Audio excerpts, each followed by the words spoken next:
Bom dia, pode iniciar. Muito obrigado, pessoal. Boa noite, tudo bem com vocês? Nós vamos para a nossa segunda aula de gestão da segurança. A gente vai falar aí de alguns conceitos importantes. Na última aula, a gente parou em prevenção, se eu não me engano. Nós já falamos de. A gente já falou de acidente de trabalho? Vocês acompanharam a última aula?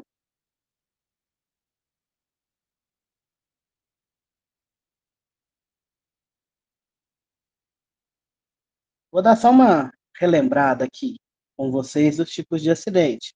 A gente tem um conceito legal aqui de acidente, que é aquele que acontece no exercício do trabalho, né? Pode ser dentro ou fora da empresa, que provoque lesão corporal ou perturbação funcional, até mesmo a morte do colaborador, né? Que apresente uma perda ou redução ali temporária ou permanente da capacidade de trabalho. Então, a gente tem vários tipos de acidentes.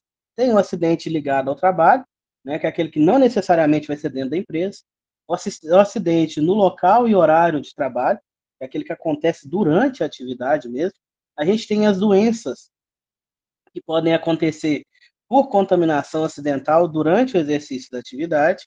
E a gente tem os acidentes ocorridos fora do horário de trabalho. Neles entram aqui qualquer acidente que aconteça com a pessoa quando ela estiver fazendo algum serviço, né, trabalhando a serviço da empresa, no trajeto de ida e volta, né, de casa para o trabalho, do trabalho para casa, e em viagem, se for pela empresa. Inclusive, se for por um estudo. Né, a empresa está pagando um curso, ou ela dá uma ajuda de custo para o colaborador, para que ele faça um curso que é de interesse dela, então, se ele se acidentar, é considerado acidente de trabalho. A gente tem também algumas doenças profissionais e doenças do trabalho que, para a legislação, caso aconteça, elas são equiparadas a acidente de trabalho. Então, a pessoa, ela conseguindo comprovar que ela adquiriu essa doença pelo trabalho, ela vai ter ali, ser respaldada como se fosse um acidente. Aí a data, né, do acidente, digamos assim, a data que começa a contar é a partir do momento que ela adquire essa doença. Né? A gente tem alguns exemplos ali, por exemplo, a pneumoconiose, que são doenças do pulmão, quando as pessoas trabalham em locais onde tem muita contaminação, muita poeira, por exemplo, né, muito particulado no ar, essa doença vai ser equiparada legalmente a um acidente de trabalho, e a gente tem outras doenças que são em função das condições do trabalho, por exemplo, a LER, lesão por esforço repetitivo. Né? A pessoa que digita o dia todo, ela vai poder desenvolver essa lesão, né, dos tendões das mãos, né, muito comum a LER. E a DORT também, distúrbio osteomolecular, perdão, distúrbio osteomuscular relacionado ao trabalho. Né? Ali já vai entrar ali, por exemplo, uma bursite, alguma coisa no ombro da pessoa que vai ser não somente no tendão, mas também já pode pegar ali até a questão óssea da pessoa. Acidente de trajeto é aquele que vai acontecer no trajeto, ida e volta para casa, né?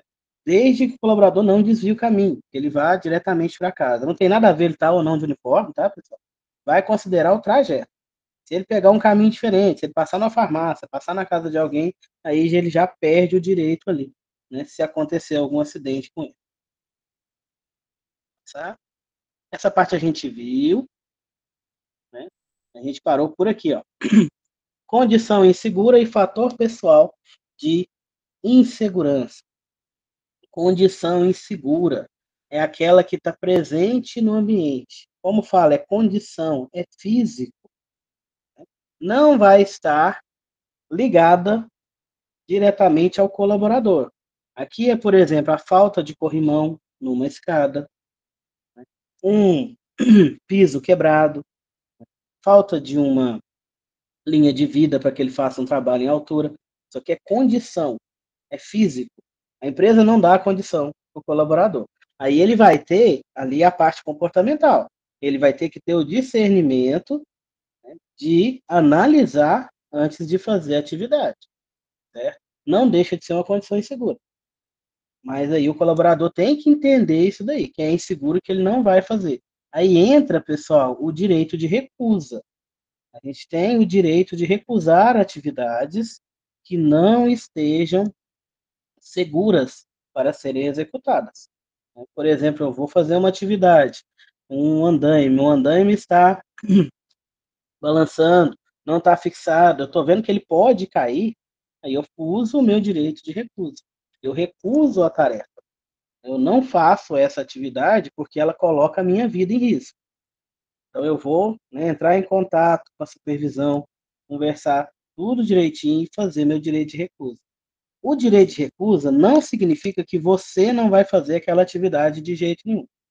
O direito de recusa, você entra com um pedido para que não seja feita daquela forma.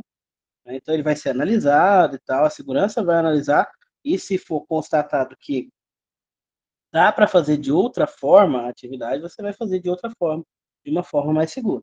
Agora, se não encontrarem alguma medida de controle ou alguma forma alternativa de realizar a atividade, aí você não realiza, certo?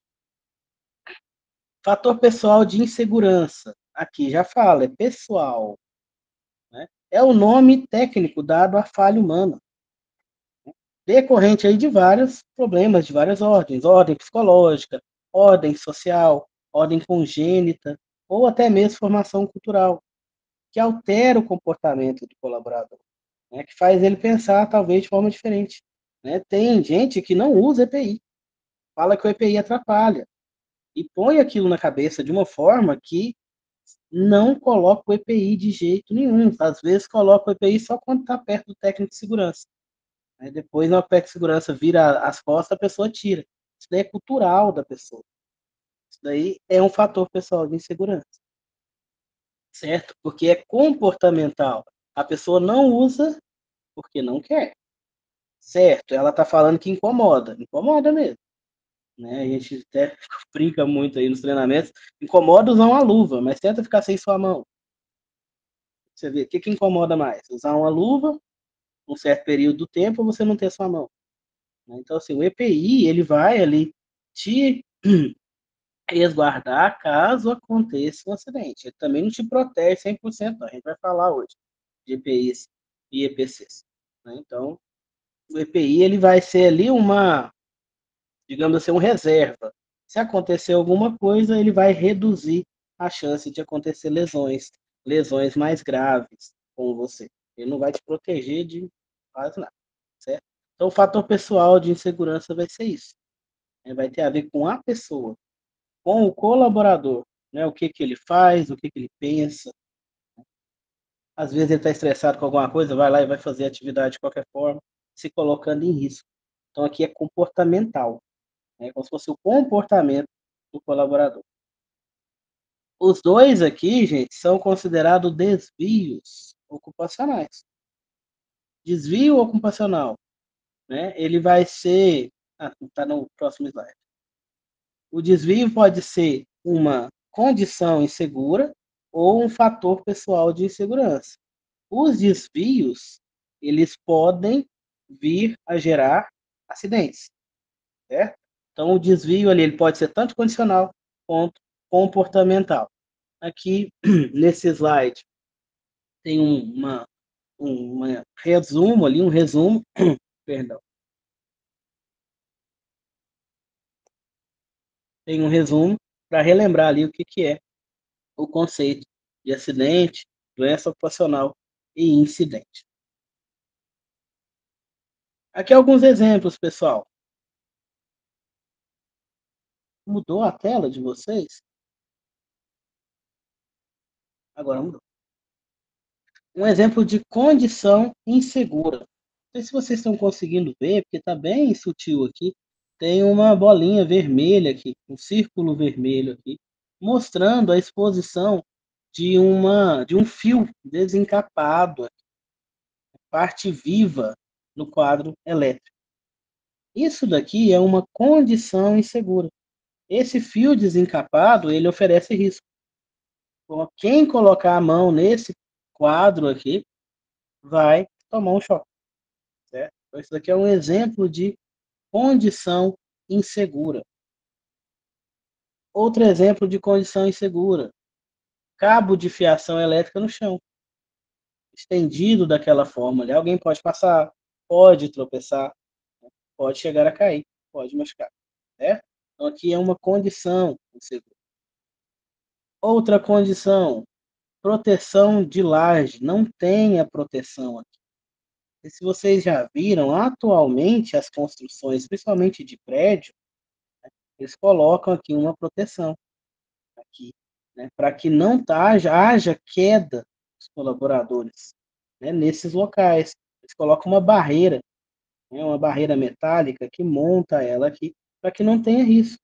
Ah, não é possível que o colaborador não vai ver aquilo ali, né? Só se ele se jogar. Mas pode acontecer algum acidente, pessoal. Às vezes ele pode estar andando aqui, né, e desequilibrar, né, e cair. Às vezes ele pode estar carregando algum material e não enxergar e cair, certo? Então, hoje em dia já se utiliza aqui uma proteção. E se vocês já viram também, nos prédios, quando está construindo, eles colocam uma proteção ali lateral para que não caia objetos sobre as pessoas que estão passando lá embaixo, né? Então, parece um tecido, parece uma malha, assim, que eles colocam a telinha ao redor do prédio para que não tenha projeção de material.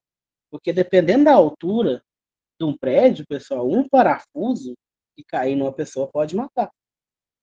Certo? Depois eu vou mostrar um vídeo para vocês. Né? Um parafuso sextavado aí não tão grande, se cair na cabeça de uma pessoa, pode matar. Então, nos prédios hoje em dia, nas construções hoje em dia, eles fazem essa proteção para que não tenha projeção de materiais, para que não acerte quem está passando lá embaixo. Né? Porque às vezes, na maioria das vezes, esses prédios estão sendo construídos aí dentro da cidade, em grandes centros, e tem movimentação embaixo. Então já tem, além dessa proteção periférica da laje aqui, essa proteção externa também para projeção de materiais. Certo? Tá tranquilo, pessoal? Tá dando para entender? Eu cheguei meio, meio apavorado aqui por causa do horário, mas agora já acalmei. Fator pessoal de insegurança. Olha o que esse caboclinho está fazendo. Ele está ali projetando o corpo dele num espaço sem proteção, né? Ainda está subindo em cima de uma madeirinha ali, para alcançar mais. Ali ele pode cair. Porque ele está sobre a altura ali, não dá dando para ver bem a imagem, mas ele está sobre a altura, isso daqui é alto, tá, pessoal? E ele pode, né, desequilibrar e cair, projetar o corpo dele para frente e poder cair lá embaixo. Olha esse de cá também. Falta do calçado de segurança. Tem muita gente que trabalha por contas que às vezes não tem o conhecimento ou por fatores pessoais de segurança não utiliza uma bota de segurança, né? Prefere trabalhar de chinelo. O chinelo, pessoal, ele além de não ser bom, né, ortopedicamente falando, ele aumenta o risco de queda e também de queda de material sobre o pé da pessoa. Então a botina de segurança, a bota de segurança, ela te dá estabilidade e ela te dá proteção. Coisa que o chinelinho não vai te dar. O chinelinho é quando você estiver em casa, descansando ali. Aí usa o chinelo, de boa. Olha o chinelo, se ele não tá com o solado completamente liso ali, porque não vai escorregar igual um quiabo, né? Mas em casa, pode usar o chinelo. No trabalho, né, é melhor que utilize a botina, a bota de segurança, para proteger seu pé, certo? Então aqui já é um fator pessoal de segurança. Aí vem aquela questão, ele está fechado ou não? A empresa forneceu o EPI para ele, forneceu essa bota de segurança para ele, ou não? E aí entra outros condicionantes ali, certo? Porque uma coisa é a empresa fornecer e ele não usar. Aí é comportamental. Outra coisa é a empresa não fornecer. Aí ele não tem o calçado de segurança. Ali, se acontecer um acidente com ele, né, se ele não recebeu esses EPIs da empresa, vai dar um problema gigante para a empresa. Chama a atenção de vocês aí quando for contratar serviços, né? Serviços de construção civil, serviços na casa de vocês. Se uma pessoa se acidentar dentro da sua casa, fazendo um serviço para você, mesmo que você não seja uma empresa, que seja um serviço pessoal, ela pode te processar, certo? Porque você, no momento que contrata ele, você é responsável por ele. Então fica de olho, não deixa o pessoal fazer atividade de qualquer forma, não. Porque se ele se acidentar na sua casa, você é responsável por ele, certo? Porque a empresa é responsável. Então, se você é o contratante, você fica sendo o responsável. Outra imagem aqui.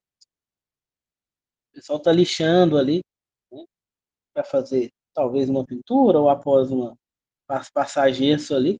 Não tem capacete, não tem máscara, não tem luva, não tem fardamento, que seria o uniforme, roupas adequadas para a atividade, de chinelo. Né? Então ali eles estão ali se colocando em risco, respirando aquele pó fininho ali, deixando cair no olho, deixando cair na pele, né? Pode estar mais para frente aí gerando doenças ocupacionais nessas pessoas, nesse pessoal. Esse daqui é o pior. Estão vendo o que ele está fazendo? Ele está de cinto, mas o cinto está atracado aonde? O cinto está preso aonde? Em lugar nenhum. Se ele cair, ele vai cair, ele vai para o chão. Porque não tem nada segurando ele aqui. Ele está com o cinto aqui, mas não atracou em lugar nenhum. Então, falta do cinto. No caso, ele está com o cinto, falta de atracar o cinto. Né? E não é o ideal que ele atraque embaixo. Certo? A gente vai ver isso daí. Quando você está de cinto de segurança de paraquedista, o ideal é que você atraque acima. Né? Prende ele acima do seu ombro para que, se você cair, você não recebeu um impacto muito grande no seu corpo. Mas tem algumas atividades que não dá para você atracar acima. Aí você acaba tendo que atracar embaixo. Nesse caso aqui, por exemplo, ele deveria estar atracado, né? Amarrado, preso, pelo menos essa viga que ele está andando aqui. Né? Porque ali, se ele cair, nada vai segurar ele. Ele ainda está com as mãos ocupadas ali, carregando ferramenta, ele não vai conseguir segurar. Ele vai pro chão. Avaliação de riscos, processo global que busca estimar a magnitude dos riscos e decidir se o risco é tolerável ou inaceitável. Existe limite de tolerância. De quanto a quanto eu posso estar exposto a um ruído? Por quanto tempo? Isso é limite de tolerância, sem que prejudique a minha saúde. Então a gente avalia o risco, porque às vezes não consegue zerar ele, né? Então a gente trabalha para reduzir esse risco a níveis toleráveis, níveis aceitáveis para que a pessoa faça a atividade. Se mesmo com todo o estudo, com toda a avaliação, com todas as medidas de controle aplicadas, eu ainda não consegui reduzir esse risco a um nível tolerável, aceitável e continuar inaceitável, eu não posso fazer a atividade, porque eu estou colocando a minha vida em risco, certo? O que a gente falou, e agora sim. Vamos para os conceitos importantes aí e os riscos no ambiente de trabalho. Nós temos 5 tipos de risco, pessoal, pela ANR, né, separadas ali pela ANR. Primeiro, temos a classificação dos riscos físicos. São aqueles riscos que vêm de formas de energias que podem causar danos à saúde. Danos físicos, ruído, vibração, temperatura, radiação, umidade, calor, tudo isso daqui vai ser físico, né? Então eu tenho uma classe, uma categoria de risco que são os riscos físicos. Aqui a cor ficou meio feinha, pessoal, não ficou na cor correta.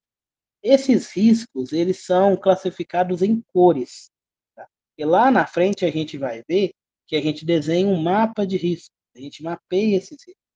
E a forma de representar esses riscos são através de círculos coloridos, ok? O risco físico é verde, certinho? Então, quando eu tiver um risco físico em algum lugar, no meu mapa vai estar cor verde. No slide tem aqui para vocês as cores. Pois vamos virar aqui no sentido horário. Químicos são provenientes de substâncias químicas que podem contaminar o ambiente. Poeira. Poeira é químico, porque a poeira ela traz substâncias que podem lesionar seu pulmão, seus olhos, suas vias respiratórias, certo? Então, poeira é químico. Fumos são químicos. Esse fumo aqui não é fumo de cigarro, é fumo metálico. É o que é liberado no momento que você está fazendo uma solda, no momento que você está ali trabalhando, por exemplo, fazendo trabalho a quente. Então, são chamados fumos metálicos. Ali sobe um monte de produto químico que fica na fumaça, se você inalar, vai tudo para o seu pulmão, dependendo, fica na sua corrente sanguínea e não sai nunca mais. Névoas. Névoas são ali líquidos pulverizados. Quando você usa, por exemplo, um pintor, um compressor, as gotículas bem pequenininhas ali, líquidas, que ficam dispersas no ar, você pode estar respirando elas e se contaminando com elas. Gases e vapores são substâncias que podem já estar no formato gasoso ou evaporarem e ficar no ar que você possa estar respirando. Então, tudo isso daqui é risco químico. Produtos químicos, um ácido, um produto de limpeza mais forte, mais pesado, vai representar para mim um risco químico. Eu posso ter contaminação, eu posso ter intoxicação, ok? O risco químico é vermelho, tá, pessoal? A corzinha dele aqui é vermelha. Quando eu tiver um mapa de risco lá, vai ter uma bolinha vermelha se eu tiver um risco químico. Risco biológico, o nome já fala, vem de micro-organismos, seres vivos ali. Só que bem petiticos, que a gente não consegue ver a olho nu.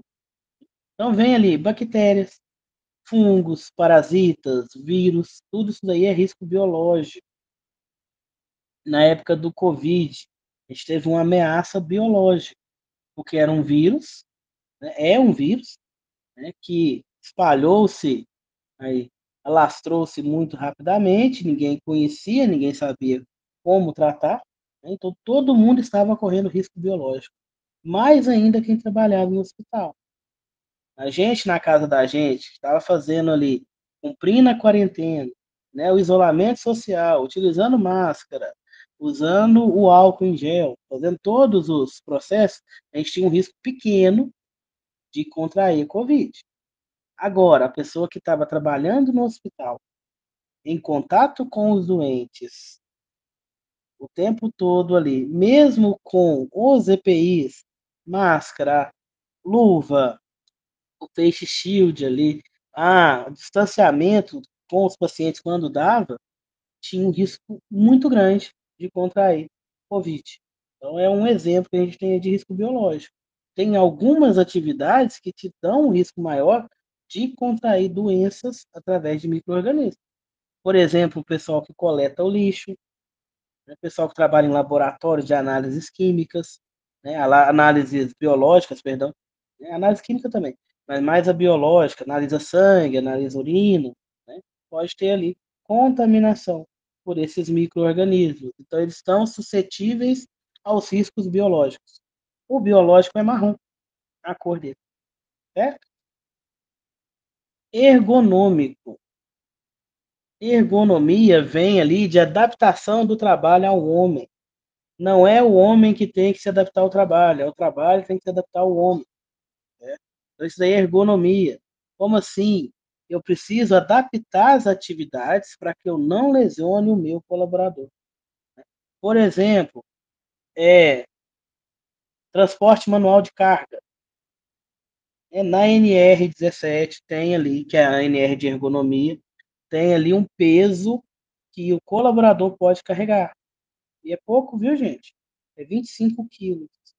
Pode carregar manualmente por um espaço relativamente grande. 25 quilos. A gente vê demais o pessoal descarregando caminhão, principalmente cimento, ração, colocando na cabeça. né, e coloca aquele monte de saco de cimento, aquele monte de saco de ração na cabeça e vai fazendo a descarga. Isso é um perigo para a coluna dele, coluna cervical, certo? E não está correto pela ANR. Esse tipo de trabalho deveria ser feito com carrinhos. O colaborador não pode carregar esse peso todo, ainda mais na cabeça, né? Que vai tudo para o pescoço, vai tudo para a cervical. Né? Ele pode ter uma lesão ali, dependendo, ele pode posteriormente, mais para frente, perder o movimento dos braços ou das pernas, devido à lesão na cervical. Certo? Então, ali o ergonômico, ele vai ver tudo que tem a ver com postura, com repetitividade, com esforço físico intenso. E agora, né, não que não estivesse, mas já existia, né, a gente tem que levar em consideração os riscos psicológicos ou os psicossociais. Né? A NR1 foi atualizada, né? Agora as empresas precisam avaliar e tratar os riscos psicológicos ou psicossociais. Não foi criada uma nova categoria de risco. Eles entram aqui dentro do ergonômico. Né? E vai entrar ali a questão de assédio, questão de longas jornadas de trabalho, questão de estresse, questão de abuso, certo? Tudo isso daí entra ali no risco ergonômico. São fatores psicossociais. Teve muito afastamento, está tendo muito afastamento por doenças mentais. Doença mental, gente, a gente tem que tirar esse preconceito que as pessoas têm aí. Não é algo assim, nossa, a pessoa nasceu com alguma coisa. Não. Doença mental é doença da mente. Depressão, doença mental. Burnout, doença mental. Ansiedade, doença mental. Né? A gente fala doente mesmo, doença mental, a pessoa às vezes fica com preconceito. Todo mundo na vida é suscetível a alguma fase passar por um episódio desse. Então, não pode ser pelo trabalho. Tem muita gente adoecendo por causa do trabalho. Né? A gente tem aí a clássica burnout, clássico burnout. Né? Não sei falar inglês, não. Burnout, que seria ali uma pessoa que se esgota de tanto trabalhar, esgota emocionalmente, esgota mentalmente. Aquela pessoa que não desliga, ela trabalha o tempo inteiro, ela não desliga, então ela vai queimar, né, todo o pavio dela ali, gastar tudo com o trabalho. Chega um momento que ela desliga. Né? Teve uma repórter da Globo que passou por isso. Ela até dá palestra hoje em dia, né, de como se desligar do trabalho, como evitar o burnout, que no meio da transmissão ali ela simplesmente apagou. Ela não conseguia falar. Ela era a garota do tempo, estava falando do clima lá, ela não conseguia falar por causa do burnout, porque ela se esgotou de tanto trabalho. Então isso aí é risco ergonômico. Então que tem a ver com postura, com o bem-estar do colaborador ali dentro da empresa, na atividade dele, vai ser ergonômico. O ergonômico, pessoal, é amarelo, certo? A corzinha dele é amarela. E por último, risco de acidente. Situações que podem levar a lesões imediatas. Por exemplo, máquina sem proteção, choque elétrico quando vem da eletricidade, arranjo físico inadequado, bagunça. Tudo isso daqui pode gerar acidente. Animal peçonhento, ataque de animais. Tá? O biológico vai ser aqueles bichinhos que a gente não vê, micro-organismos, que contamina a gente sem a gente ver. Não tinha como correr do vírus da Covid. Você não enxergava aí. Então, risco biológico. Agora, uma cobra, você vai enxergar. Né? Você tem uma cobra ali, você não vai pro lado dela. Né? Então, aí, se ela te atacar, aí é acidente, porque é um ataque. Então, cobra, onça, javali, né? O animal que correu atrás de ser um cachorro que te mordeu, é risco de acidente, não é biológico. Tá? Muita gente confunde por ser animal. Então, ataque de animal é acidente. Agora, micro-organismo vai ser biológico, certo? Relembrando as cores, físico verde, químico vermelho, biológico marrom, ergonômico amarelo, acidente azul. O acidente também, pessoal, algumas bibliografias trazem para a gente como riscos mecânicos, né, que tem muito a ver com movimento. Aí lembra lá da mecânica da física, lá da mecânica de Newton. né? Talvez vocês encontrem em outros livros aí, chamando essa categoria de risco mecânico. É a mesma coisa, tá bom?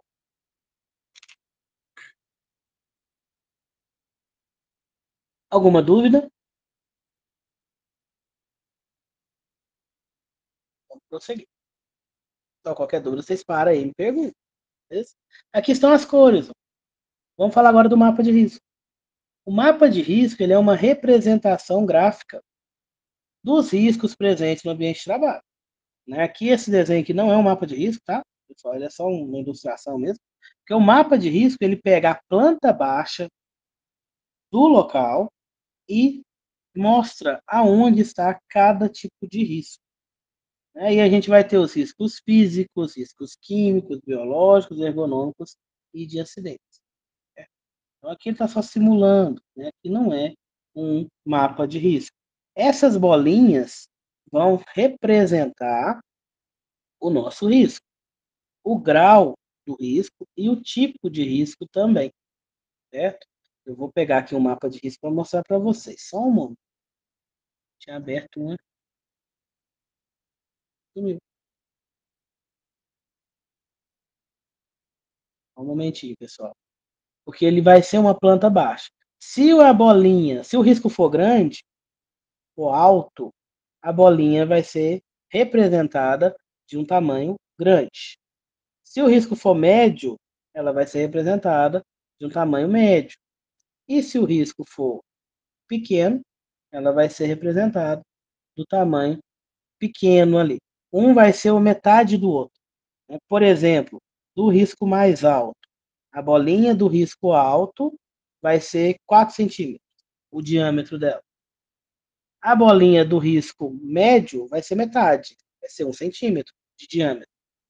A bolinha do risco pequeno, né, ou baixo, vai ser com o diâmetro ali de 1 centímetro, porque é metade do médio. Só pegar uma imagem aqui de um mapa de risco para mostrar para vocês. Um momento. Vou trocar a tela aqui, tá, pessoal? Está tão pequeno. Peraí que ficou pequeno. Só um momento.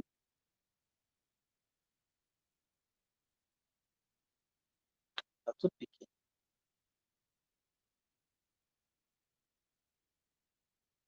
Vou trocar a tela.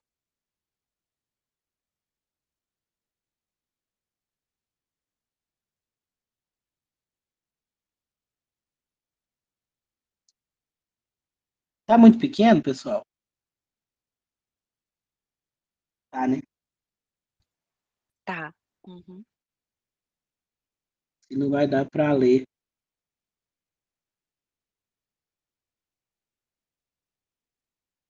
Melhorou ou nada? Nada, né? Vou pegar o maior aqui, só um momento.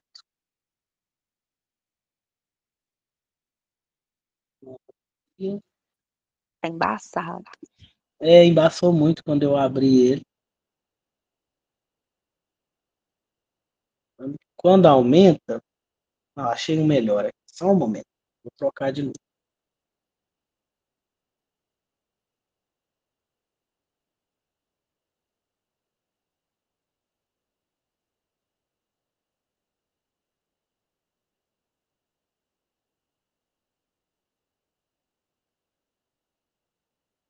Peguei o mesmo.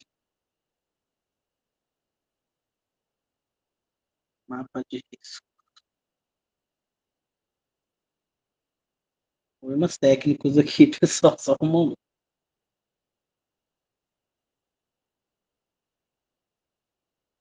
Agora vai.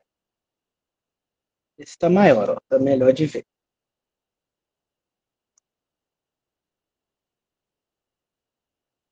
Dá para ler agora?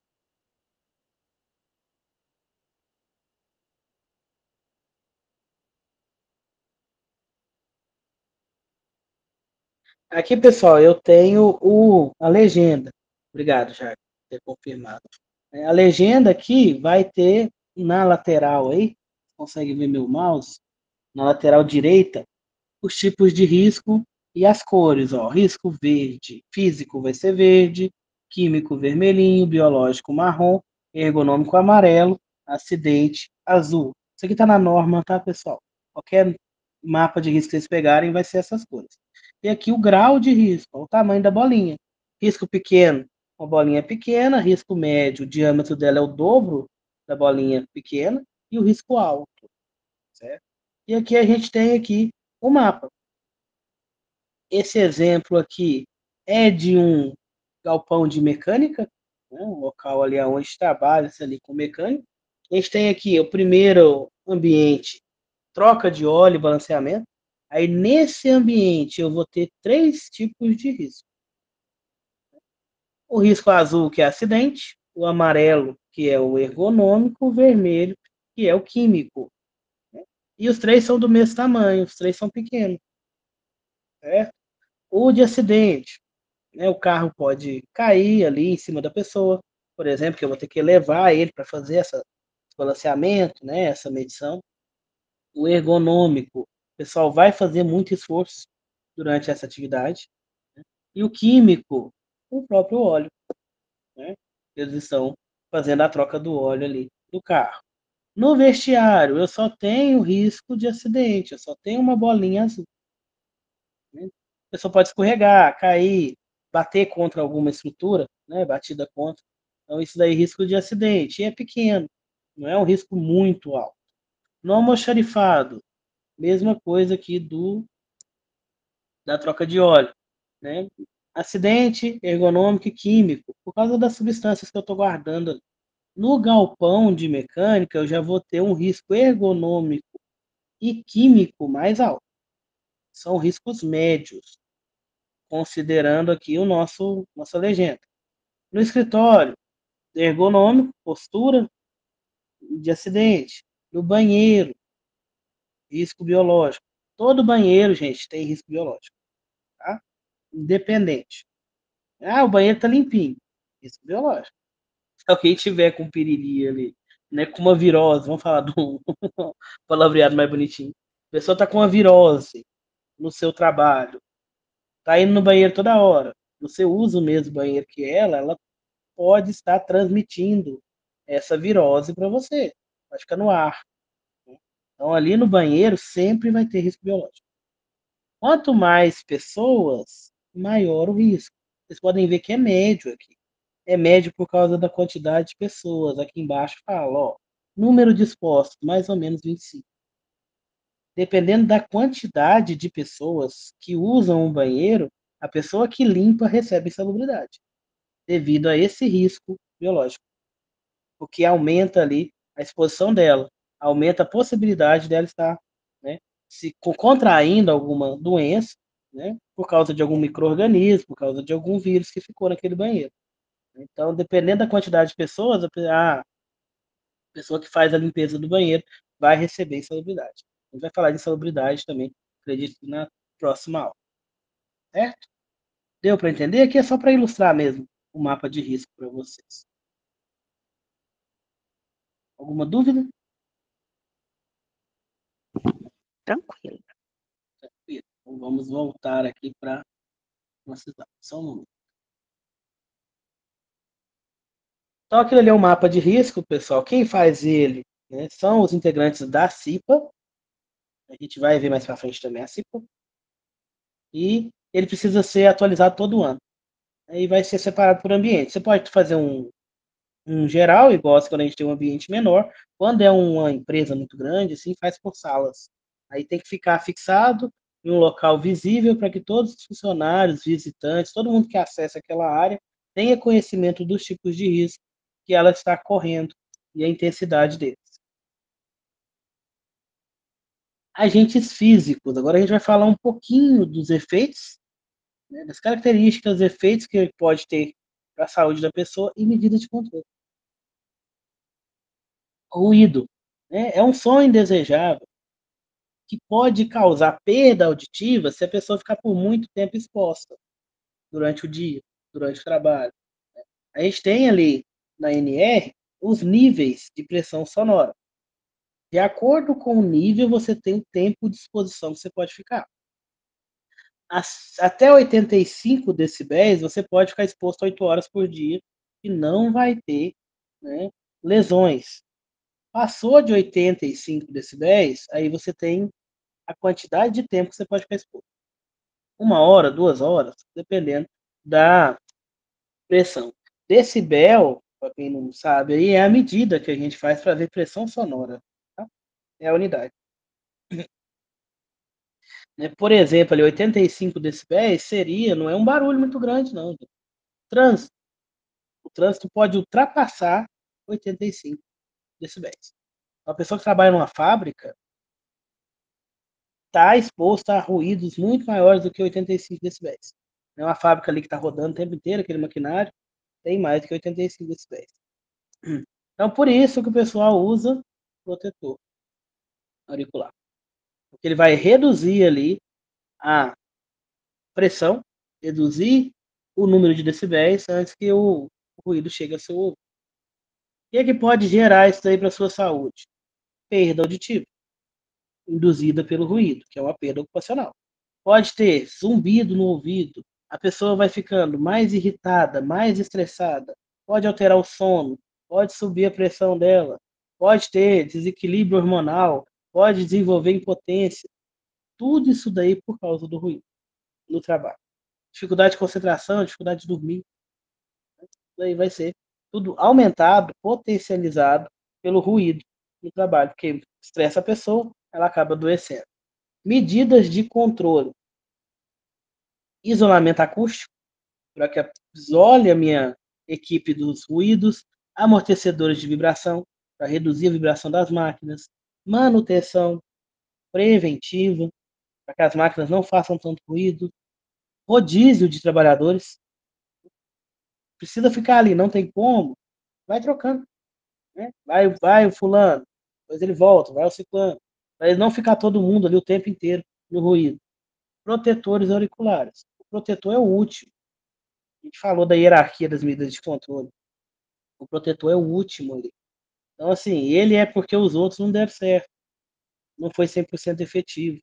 Então, ainda tem um ruído. Então, eu uso o protetor. Eu uso o EPI.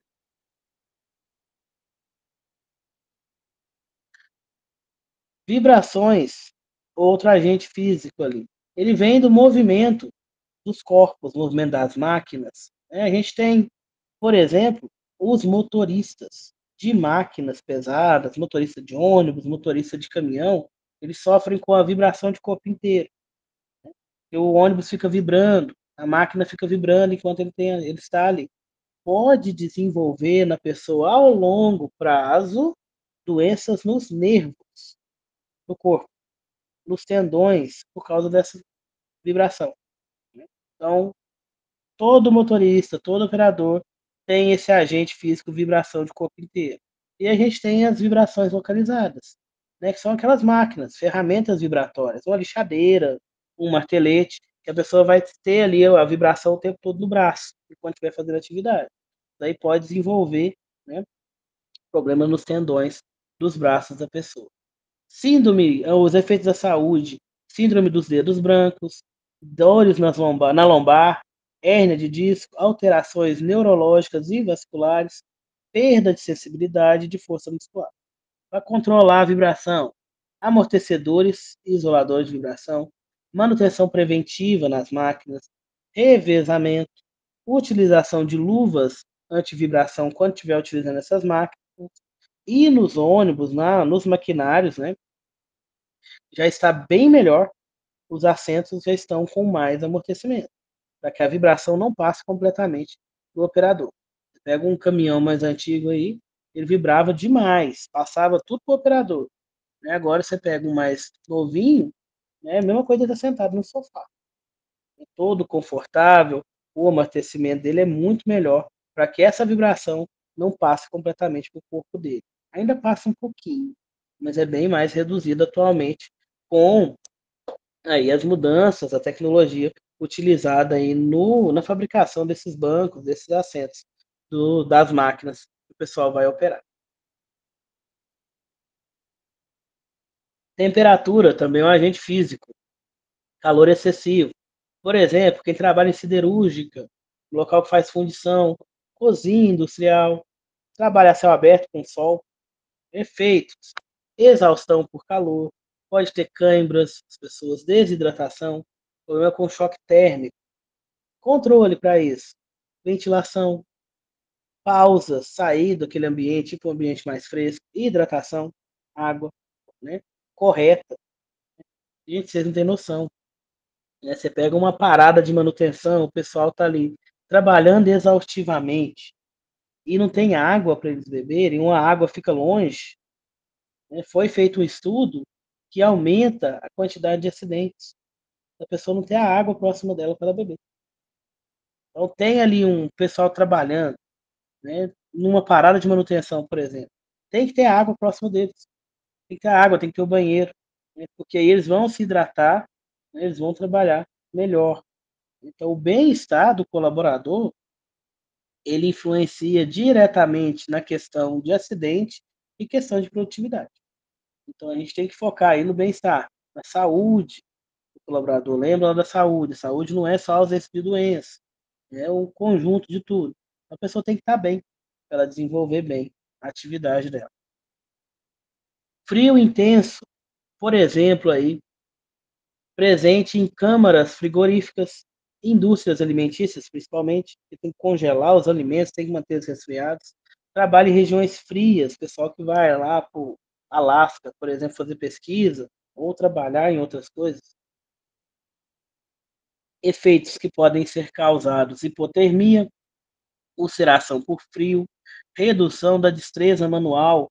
Só que anda de moto aí, tem muito isso. Se tiver frio, andar sem luva, vai nos dedos da pessoa, fica durinho, dá conta de acelerar direito, né? Vai perdendo a destreza aí por causa do frio, né? As partes mais externas do corpo da gente vão perdendo ali a sensibilidade por causa do frio, né? O sangue não chega lá direito, não circula direito, e a gente vai perdendo a sensibilidade nas pontas dos dedos, né? Da mão e dos pés. Como é que eu vou controlar? Vestimentas térmicas, rotatividade, período de recuperação térmica, para que a pessoa recupere ali antes de voltar para esse ambiente. Radiação. Temos radiação ionizante e não ionizante. Ionizante é aquela que faz mal, tá, pessoal? É aquela que pode alterar seu DNA ou a estrutura molecular. Presente, por exemplo, em hospital, por causa dos aparelhos de radiografia.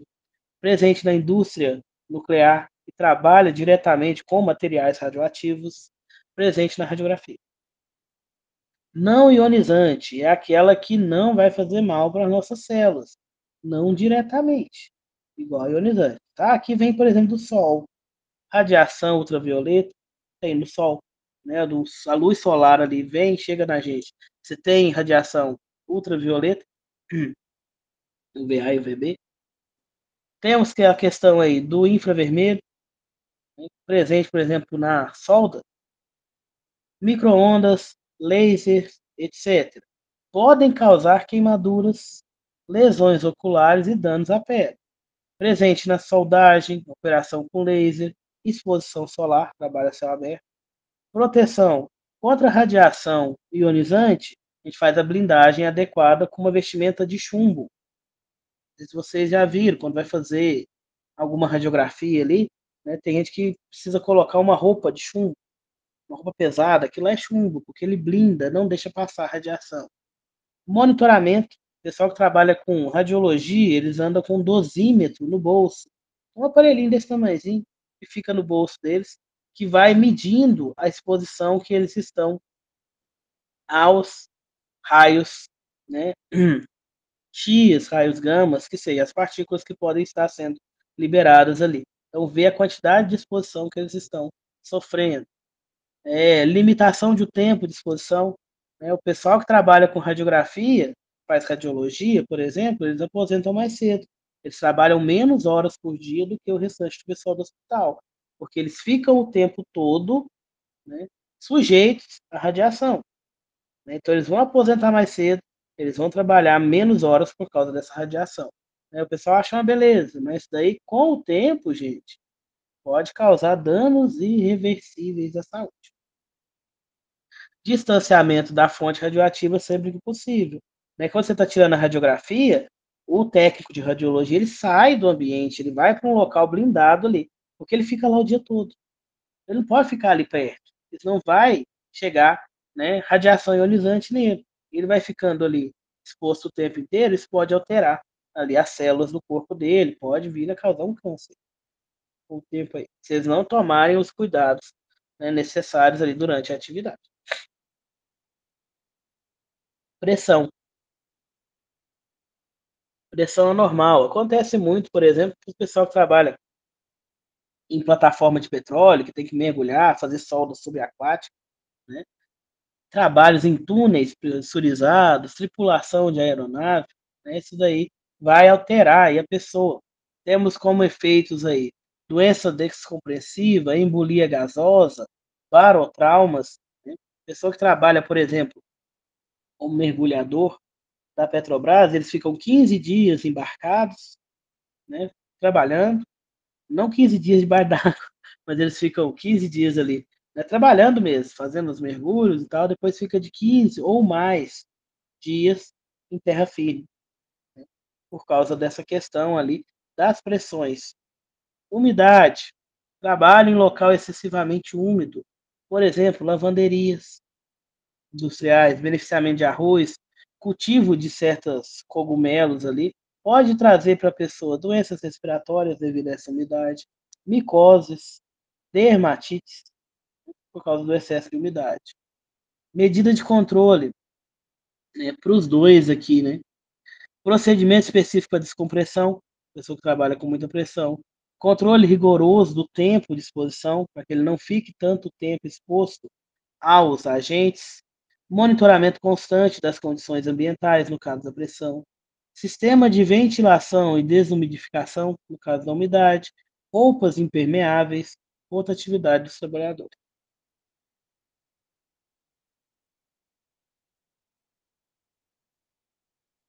Agentes químicos agora.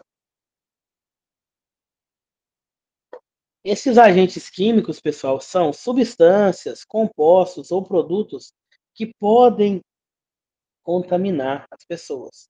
Eles vão penetrar no nosso organismo pelas vias respiratórias, pela pele, né, dependendo ali do tipo de atividade que você está realizando com aquele produto. Você pode ter contato com ele diretamente, ou ele pode ser, né, absorvido pelo seu corpo de forma indireta. Estão presentes em praticamente todos os ramos de atividade, desde a indústria química e farmacêutica até os escritórios, questão dos produtos de limpeza. Os produtos de limpeza anda meio bravo, né, e o pessoal anda misturando muita coisa. Os produtos de limpeza, gente, são produtos químicos. Você tem que tomar o cuidado necessário com eles, né? Não é simples assim. Não é qualquer coisa que você pode estar misturando, né? Questão de hospital, medicamentos, desinfetantes, né? Tem que tomar cuidado, né? E você vai estar ali exposto a agentes químicos. As formas desses agentes, a gente tem as poeiras, que a gente já falou, né? Partículas sólidas ali, produzidas principalmente pela quebra de material sólido, britagem, moagem, peneiramento.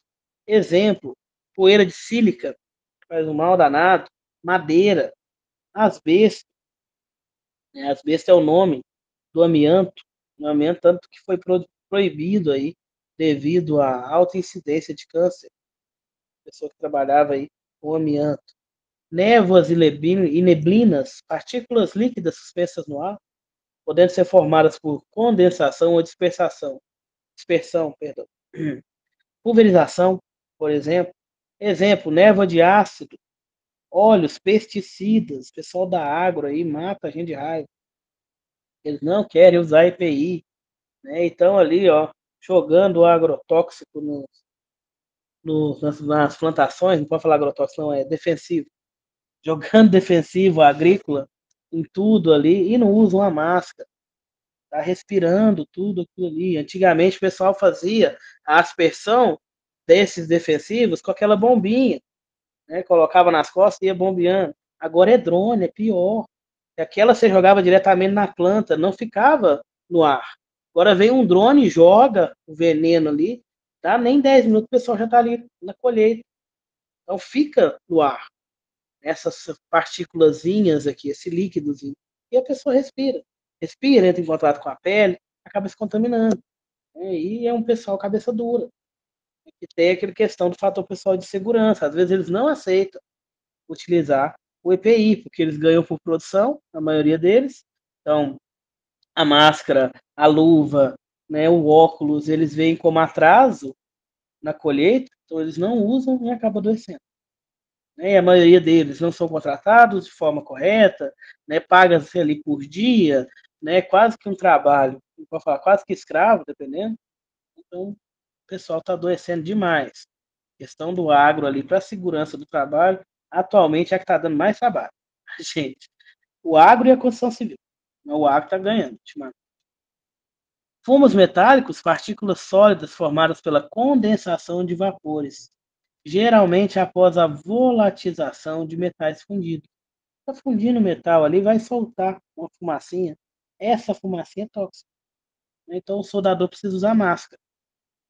Uma máscara adequada, com filtro químico, né, para que ele não respire essas partículas sólidas que são desprendidas. Gases e vapores, eles têm o mesmo estado ali do ar, então eles se misturam muito facilmente ao ar. Temos gases aí muito tóxicos, por exemplo, monóxido de carbono. O monóxido de carbono, ele entra na nossa corrente sanguínea, agarra a célula nossa ali do sangue, nosso glóbulo vermelho, e mata ele na atividade que ele tem de produzir energia, de pegar o oxigênio e levar para o corpo. O monóxido de carbono liga ali no nosso glóbulozinho vermelho e não deixa ele pegar oxigênio mais.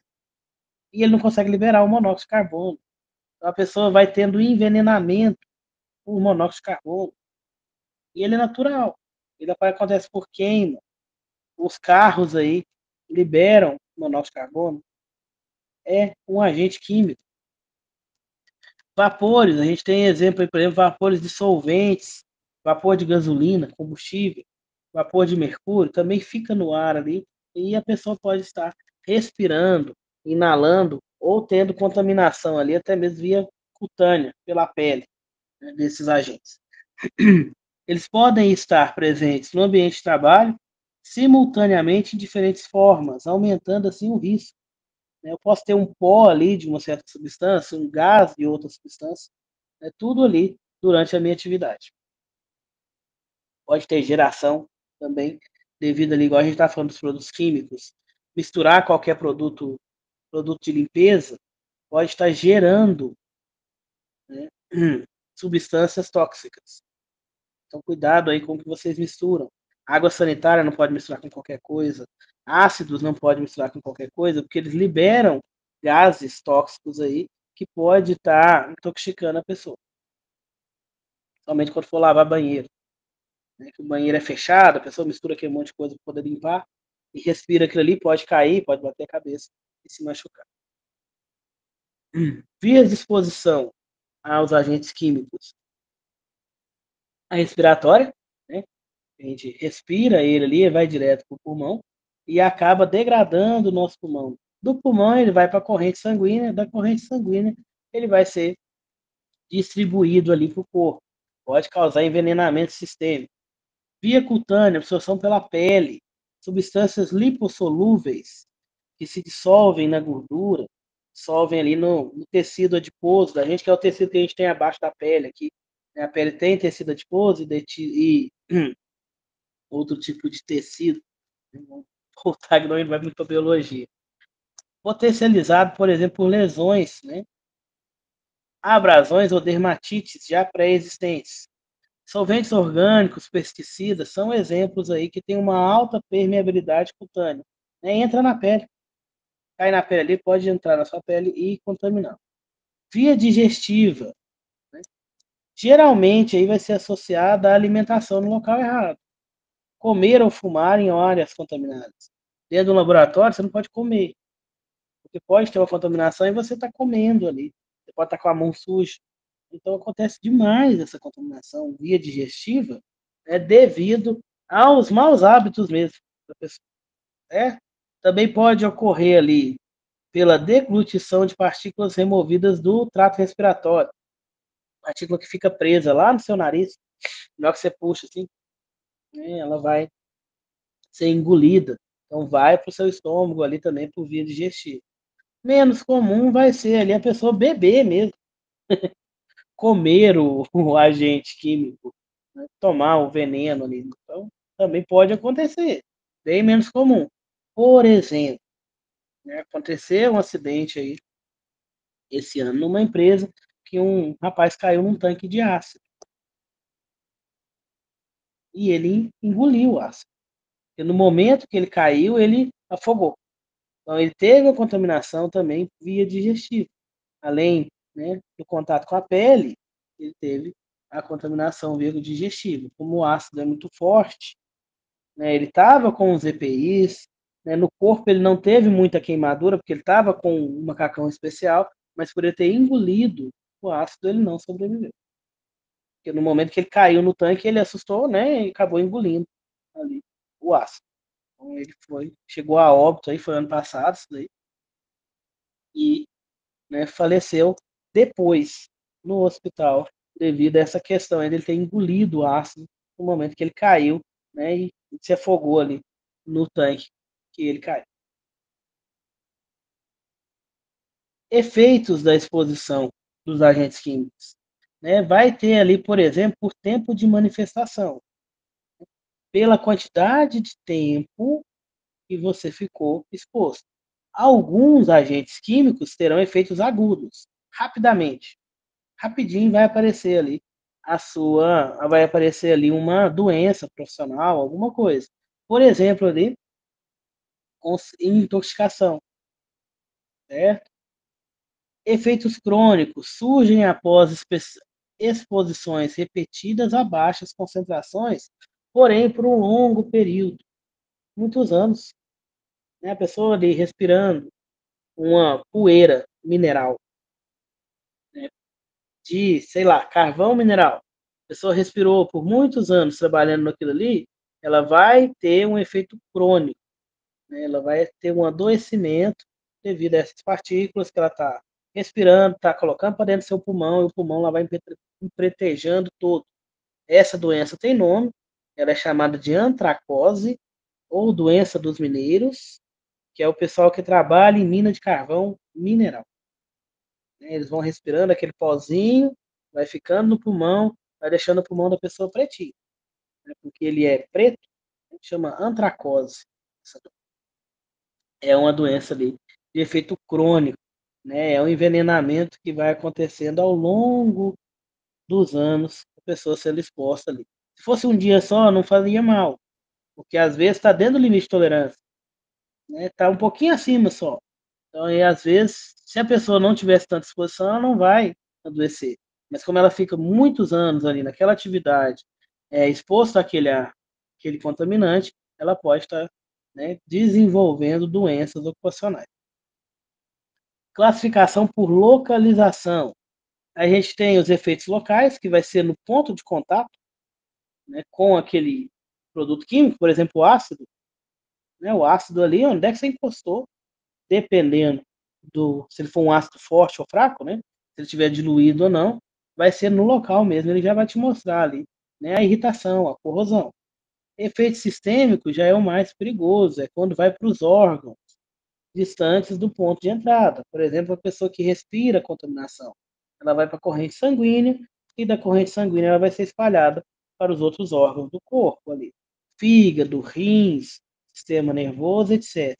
Um exemplo aí muito, né, que acontece muito nas indústrias e que as indústrias tentam controlar é o efeito do chumbo, do metal pesado no sangue. Né? Que a pessoa que trabalha ali em siderúrgica, em fornos, né? Fornos ali na questão da redução dos metais, pode ter acúmulo de metais pesados no corpo. E ele vai acumular no sangue, ele não sai. Então chega um limite ali que fica crítico. Se a pessoa não for retirada daquela área que ela trabalha, aquilo não vai abaixar mais, né? Só vai aumentar.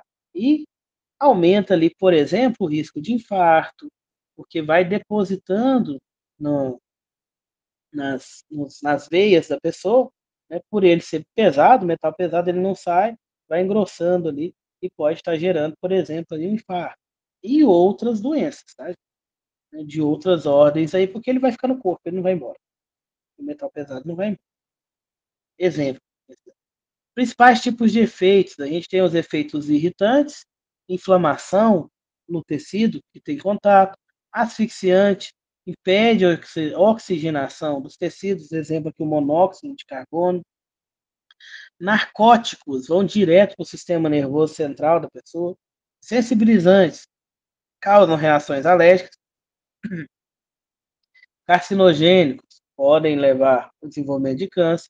Mutagênico altera o material genético da pessoa. Teratogênico afetam o desenvolvimento dos fetos. Uma mulher que esteja grávida, está trabalhando em certos locais, ela precisa ser retirada ali, porque pode passar a contaminação para o bebê, pode a contaminação atrapalhar o desenvolvimento do nenenzinho. Até a questão do ruído, viu, gente? Por exemplo, mulher grávida não pode trabalhar em um local que tem muito ruído, porque ela coloca o abafador. E o neném? O nenenzinho não coloca. E ele ali está escutando.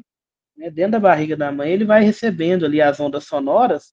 Então, se for um ruído muito intenso, pode atrapalhar o desenvolvimento do feto. Né? Além de estressar o menino. Né? Porque vai estar escutando aquele ruído o tempo inteiro. Porque o ruído é uma onda sonora, né? Então vai movimentar ali e ele vai escutar. Controle dos agentes, da exposição dos agentes químicos. Aqui a gente tem uma hierarquia, pessoal, do mais efetivo, que é o que está aqui em cima, no topinho da pirâmide, para o menos efetivo, que está aqui embaixo. Né? Essa pirâmide deveria estar invertida para ficar melhor de entender. Primeiro, o mais efetivo, você eliminar. Eliminar o quê? A fonte de risco. Né? Lembra lá das primeiras aulas? Perigo e risco? Então, você eliminando o perigo, elimina a fonte, porque você não tem risco. Exemplo, ruído. Eu tenho um equipamento que faz barulho demais. Se eu elimino esse equipamento, eu eliminei o risco. Não tem ruído mais. Mas, se o equipamento está lá, é porque eu preciso dele. Então, não dá para remover completamente o agente do processo. Aqui ele jogou para o agente químico, mas ele serve para todos os agentes. Né? Vamos pensar no agente químico aqui. Um produto que eu utilizo. Né? Na minha atividade, eu preciso usar um ácido forte. Será que eu consigo eliminar esse ácido? Provavelmente não. Então a gente tem aqui mais para baixo, que é efetivo também, né? Mas é menos efetivo do que eliminar. Substituir. Substituir esse ácido por um outro ácido. Um ácido mais fraco, um ácido mais menos corrosivo. Né? Substitui. Menos perigoso. Abaixo dele, eu tenho outro tipo de controle que vai ser efetivo, porém menos efetivo que a substituição. Controle de engenharia. Por exemplo, sistema de exaustão, para que não fique particulado na minha fábrica. Enclausuramento, questão de ruído aqui. Automação, evitar o contato dos meus colaboradores com aquela substância química. Controles administrativos, né? Menos efetivo, mas ainda tem uma efetividade. Rodízio de colaboradores, procedimentos seguros, treinamento aos envolvidos. E, por último, menos efetivo, equipamento de proteção individual, o nosso EPI. Respirador, luva, óculos, máscara, roupas de proteção, macacão, Tyvek, Taishen, né? Equipamento de proteção individual. Por que ele é o último aqui, pessoal? Porque ele é o menos efetivo. Ele vai ter efetividade depois que o problema já aconteceu. A luva, você vai ver o valor dela depois que você tiver contato com o produto químico ali e não queimar a sua mão. Então, o EPI é o último. O EPI ele vai cercar o que já aconteceu. Já teve o contato com a sua mão. A luva não deixou passar. Então a luva é útil. Eu preciso trabalhar para que não tenha o contato desse produto químico da sua mão. E aí entra lá nas partes de trás ali, eliminação, substituição, controle de engenharia, controle administrativo, etc. Certo? Questão do óculos, mesma coisa.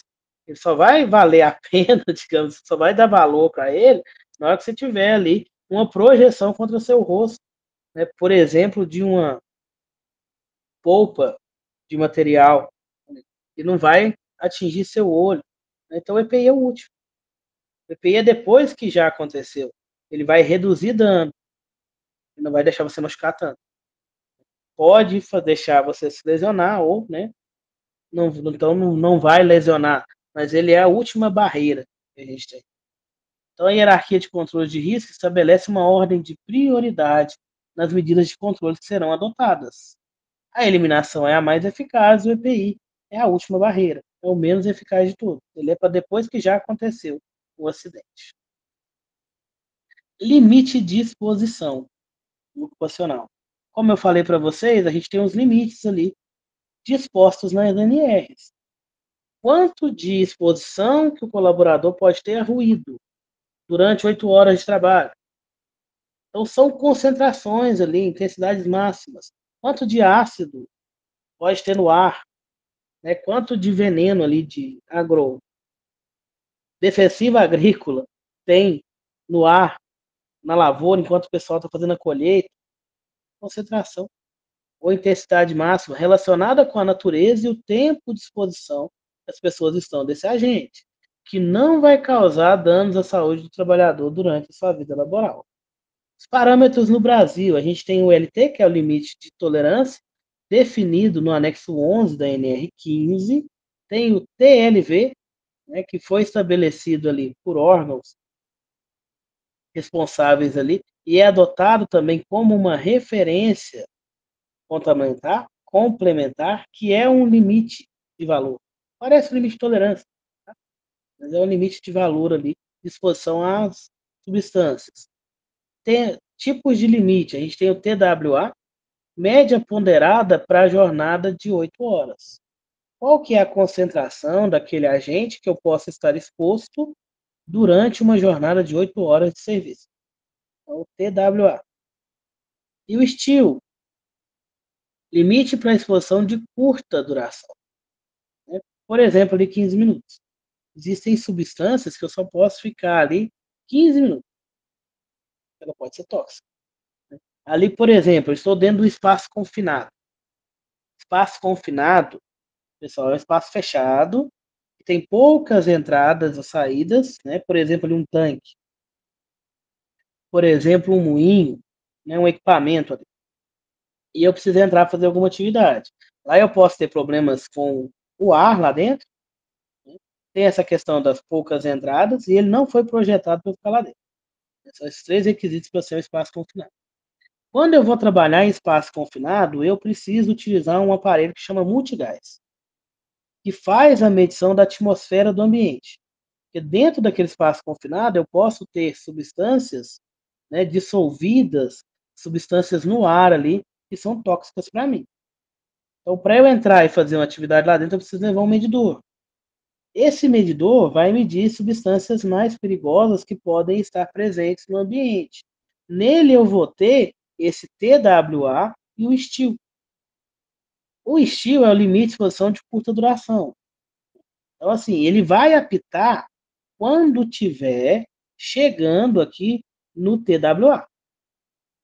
Chegou no TWA, o meu multigás apita. Se ele apita, é porque já está no limite, certo? Então, a pessoa vai ter que sair do espaço confinado. Então, esse STIL ali, ele vai ser o limite máximo que essa concentração possa chegar para que o limite de exposição seja de 15 minutos, a duração, para atender ele sair. Isso daí é configurado no multigás, a gente tem na NR os valores de tolerância de cada substância, monóxido de carbono, ácido, questão ali do ácido, do gás sulfídrico, que é muito venenoso, o próprio oxigênio, a gente tem uma limitação, né? A gente tem ali como limite de tolerância na NR de 19,5%, que é o mínimo, até 23%. Abaixo de 19,5%, a pessoa vai sentir falta de ar, asfixia, né? Podendo levar até ao óbito. Acima de 23%, aumenta o risco de explosão do local, aumenta a inflamabilidade. Então, ali também o multigás vai medir isso daí. Tudo dentro desses limites de tolerância. Tudo ali de acordo com a ANR, certo? Aí eu tenho limite de explosividade, um monte de coisa ali, né, que a gente vai ver depois. Agentes biológicos, pessoal, essa aqui ficou muito pequenininha, deixa eu só aumentar essa letra. Só um momento. Nem eu estou enxergando.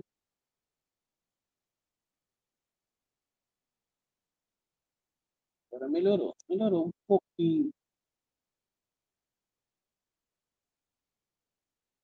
Gente,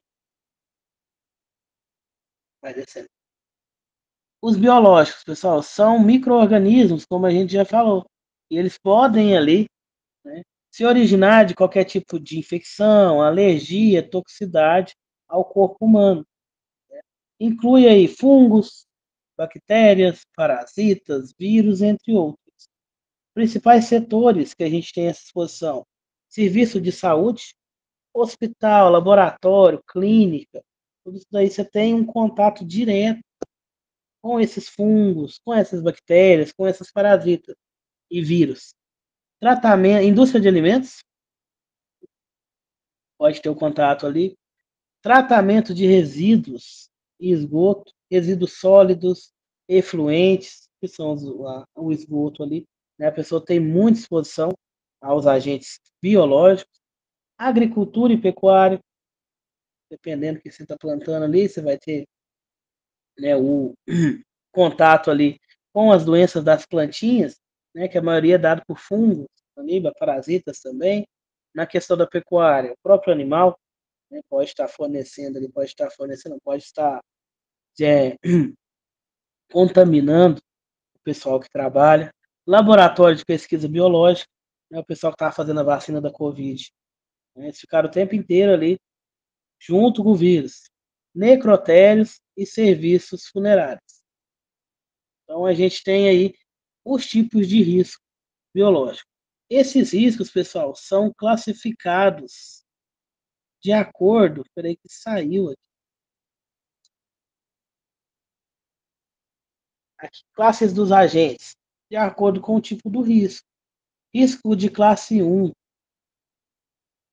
risco baixo, individual e coletivo, agentes que não causam doenças em adultos saudáveis. Então, esse aqui ele é fácil de segurar. Risco 2, risco individual moderado e risco coletivo limitado. Causam doenças, mas existem medidas de tratamento e prevenção. Por exemplo, a gripe. Risco 3, alto risco individual. Risco coletivo moderado. Causam doenças graves, podem se propagar na comunidade, mas existem medidas de tratamento. Risco 4, que é o maior grau de risco que a gente tem. Alto risco, tanto individual quanto coletivo. Causam doenças graves, facilmente transmissíveis e sem tratamentos disponíveis. Por exemplo, o ebola. Certo? Então, aqui são os riscos, a classificação dos riscos biológicos. Então, você vai trabalhar num local, se for risco 4, fique esperto, né, que é a maior classe de risco que tem. Você vai trabalhar com substâncias, não, perdão, com micro-organismos ali que podem gerar doenças que não têm cura, não tem tratamento. Certo? Então, o pessoal que trabalha, por exemplo, nesses laboratórios de pesquisa, pesquisa de vacina, principalmente de tratamento para esse tipo de doença, está ali no classe de risco 4. Na época do Covid, como ele era novo, não existia tratamento, até hoje não existe. Você não trata o Covid, você trata os sintomas, a vacina ajuda a pessoa não pegar a doença ou vir, que ela venha de forma mais branda, mas não tem cura ainda não. Não tem nada nenhum tratamento eficaz para ele. A gente trata somente os sintomas. Então, quando teve o Covid, o pessoal que trabalhou ali na vacina, criando a vacina, estava exposto a um risco de categoria de grau 4, que é o maior índice de risco que a gente tem. Certo? Pessoal, o nosso horário está terminando. Vocês têm alguma dúvida? Para mim foi tranquilo. Tranquilo? Certinho. Então, eu vou mandar o slide para vocês, eu não, a Lívia, né? Mando para ela. Qualquer dúvida pode entrar em contato, tá, pessoal? Eu estou à disposição. Né? O WhatsApp está no slide, pode mandar. Qualquer dúvida eu respondo vocês. Tenham todos uma boa noite, perdão pelo atraso. Tá bom? Na próxima aula a gente continua. Boa noite, pessoal.